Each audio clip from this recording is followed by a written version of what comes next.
ये रहा आपके सामने क्वेश्चंस, ग्रामर है, इससे हम एक कंसेप्ट सीखेंगे और इस कंसेप्ट से रिलेटेड बहुत सारे पेपर में क्वेश्चंस आते हैं, तो सारे बच्चे ध्यान से देखिएगा। क्या लिखा है? Land revenue was one of the major source of income for Britishers in India. सारे बच्चे याद रखिएगा, कंसेप्ट क्या कह रहा है, जब भी हम वन ऑफ की बात करते हैं, इसकी बात करते हैं, वन ऑफ की बात करते हैं, तो इसके बाद जो नाउन या प्रोनाउन होते हैं वो प्लूरल फॉर्म में होते हैं। किस फॉर्म में होते हैं?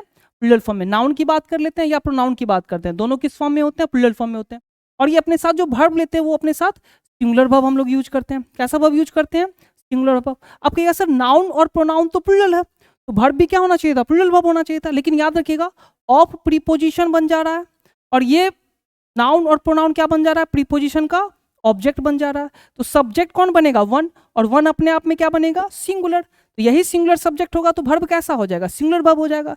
चलिए देखते हैं फिर यहाँ पे एरर क्या है। Land revenue was one of the major source. ठीक है, तो वन ऑफ की जैसे ही बात कर रहा है तो आगे क्या होगा? मेजर सोर्स या मेजर सोर्सेस। सर यहाँ पे मेजर सोर्सेस होना चाहिए था, तो गलत आंसर क्या, मतलब इसका जो एरर था वो क्या था? सोर्स या सोर्सेस। कहिएगा सर वो सोर्सेस होगा।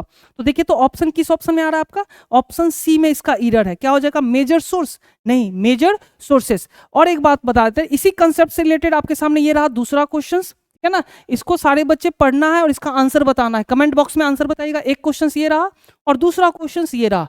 दो क्वेश्चन हम आपको दे रहे हैं प्रैक्टिस करने के लिए, और आंसर कमेंट बॉक्स में जरूर बताइएगा।